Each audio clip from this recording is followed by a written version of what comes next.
Oculus is a movie released in 2013, starring Karen Gillan and Brendan Thwaites, and directed by Mike Flanagan. Now, this movie is an absolute mind. it just messes with you completely. You have no idea whatever you're watching, whether it's true, whether it's false, whether it is reality, whether it's a flashback. It just pulls you from pillar to post to the point where you just, after you finish watching it, you don't know what to think. And I love it.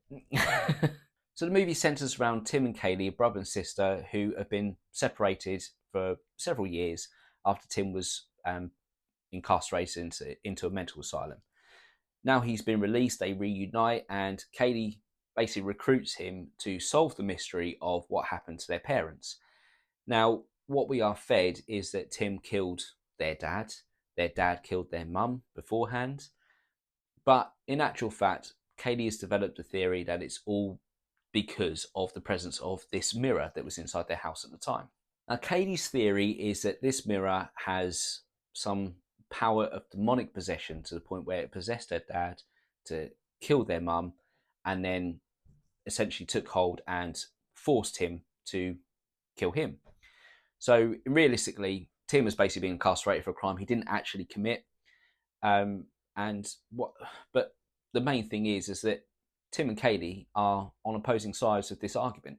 Tim, throughout his whole treatment, has basically come to terms with the fact he did kill his dad and grounds himself fully in reality. The fact he sees that their mother's gone insane, dad can't deal with it, he has then become, well, essentially has become evil, has killed their mum. Tim has killed them to save everybody, but ultimately did kill him. Kaylee, however, has a more supernatural theory behind it all, and the fact it all stems from this mirror. And as the movie goes on, as the movie begins, you see that Kaylee is dead set on this theory, Tim is dead set on his, and they are constantly arguing about who's right. And the interesting thing about this is that at the very beginning, you start to believe that Tim is right. There doesn't really seem to be any evidence that supports what Kaylee is saying, even though she starts to bring that to the fold. And you start off with an open mind, but slowly you start to shift more towards Tim's thinking. That is until the mirror starts to become active and you realise that actually Kaylee is right.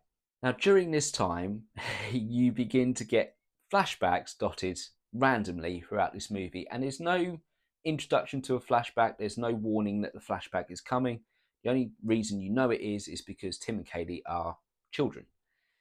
So it it does set you up quite well for later on in the film, but realistically what you have is flashbacks to sort of show actually what did happen, and it does show that the mirror was possessing their dad, and you see him slowly become more and more under the control of the possession of the mirror.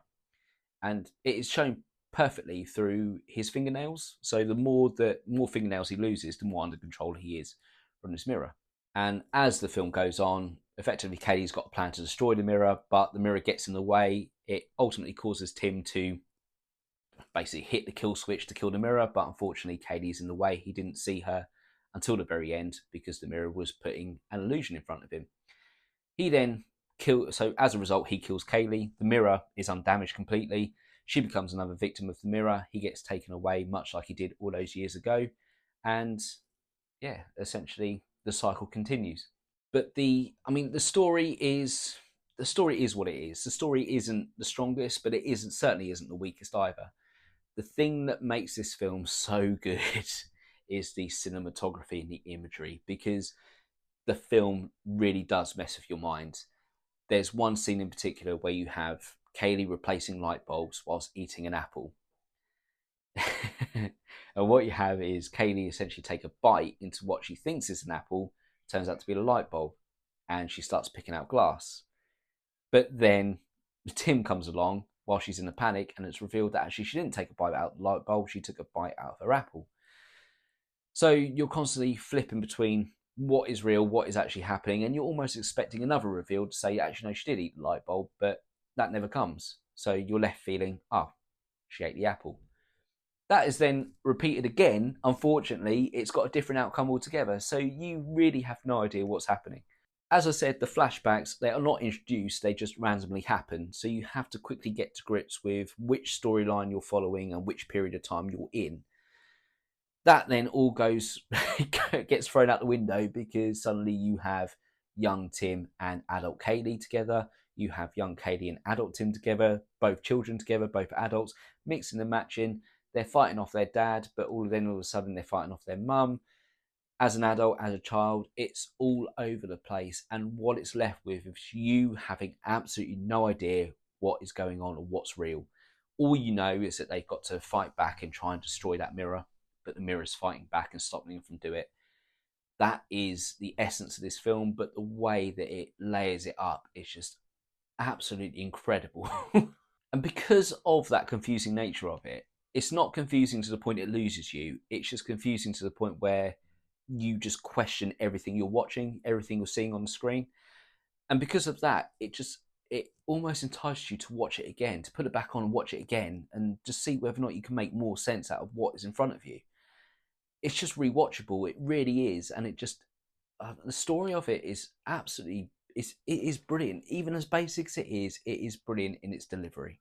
And the main, real hard hitting part of it is the tragedy of Kaylee and Tim. You do get the sense, even though they've been apart for so long, you get the sense of a strong brotherly, sisterly bond between the two of them, and it's ultimately shattered at the very end, as the mirror should have been, but it wasn't. And that is the tragedy of this movie.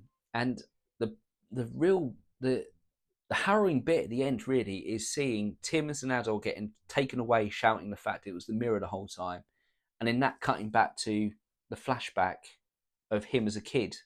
The same thing happened to him then, with him saying the exact same thing yet again, and it's constantly cutting backwards and forwards between adult and kid Tim while they're being put in the back of the police car, and that it just highlights the tragedy so well. So overall, I had an excellent time watching this movie. I have an excellent time every time I watch this movie because I still cannot work out whether it's real, whether it's not when I'm watching it. My memory goes completely out the window whenever I'm watching this. And it's like I'm watching it for the first time every time I do watch it. Because of that, and because of all those previous reasons, it's 4 stars from me. So that was my review of Oculus. Have you guys seen it? What did you guys think about it? Whatever you guys thought, please pop it in the comment section below. As always, thank you very much for watching this video. I will be back with another one shortly, but until then, you guys take it easy, and I'll catch you on the next one.